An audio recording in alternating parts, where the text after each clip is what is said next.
अमित शाह और योगी आदित्यनाथ के कर्नाटक चुनाव प्रचार पर लगेगी रोक। कांग्रेस ने शाह और योगी के खिलाफ चुनाव आयोग में की शिकायत। बीजेपी ने भी मल्लिकार्जुन खड़गे की शिकायत चुनाव आयोग से की।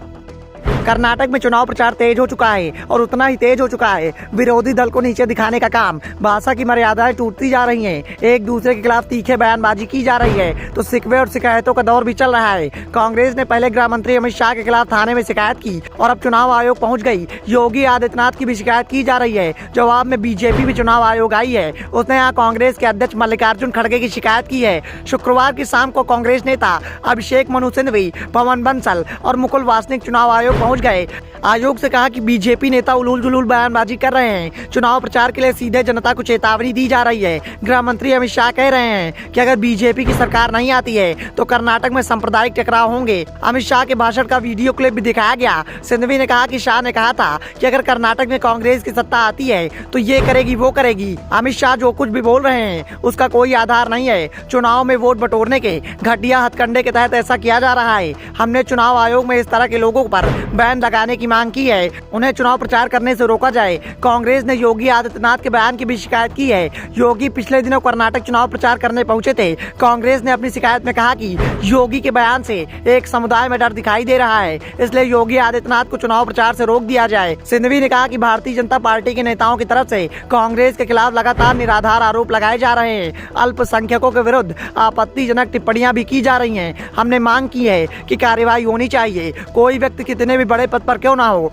कानून सबके लिए बराबर है। हमने आग्रह किया है कि ऐसे नेताओं को चुनाव प्रचार से रोका जाए। इससे पहले कांग्रेस नेताओं ने केंद्रीय गृह मंत्री अमित शाह के खिलाफ कर्नाटक में एफआईआर कराने की मांग भी की थी। शाह के खिलाफ थाने में शिकायत भी दर्ज कराई थी, लेकिन पुलिस ने शाह के खिलाफ एफआईआर दर्ज नहीं की। लेकिन अब कांग्रेस सीधे चुनाव आयोग पहुंच गई है। कांग्रेस नेताओं ने कहा है कि जिस तरह से अमित शाह बयानबाजी कर रहे हैं और जिस तरह से यूपी के सीएम योगी आदित्यनाथ बयान देते हैं और कर्नाटक में जो कुछ भी उन्होंने कहा है उस पर चुनाव आयोग को विचार करना चाहिए। सिंघवी ने कहा कि हमने 3 से 4 बयान चुनाव आयोग को सौंपे हैं। मांग की है कि कार्रवाई होनी चाहिए। दूसरी ओर बीजेपी प्रधानमंत्री नरेंद्र मोदी पर खड़गे के विवादित बयान की वजह से गुस्से में है।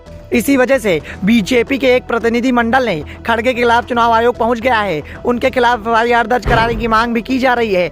भूपेंद्र यादव ने कहा कि खड़गे के कर्नाटक चुनाव प्रचार पर रोक लगनी चाहिए, क्योंकि वो पहले भी पीएम पर कठोर और अमर्यादित टिप्पणी कर चुके हैं। भूपेंद्र यादव ने कहा कि जवान फिसलने का मामला नहीं है।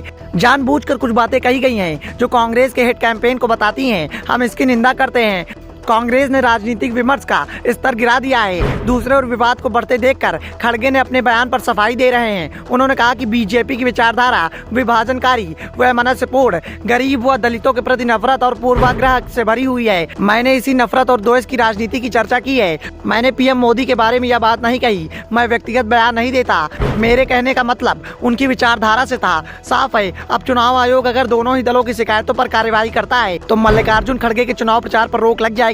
लेकिन इसके साथ ही बीजेपी के स्टार प्रचारक अमित शाह और योगी आदित्यनाथ के चुनाव प्रचार का भी सिलसिला थम जाएगा। अब इंतजार चुनाव आयोग का है कि वो क्या फैसला करता है। Bureau report, the Dhakad news.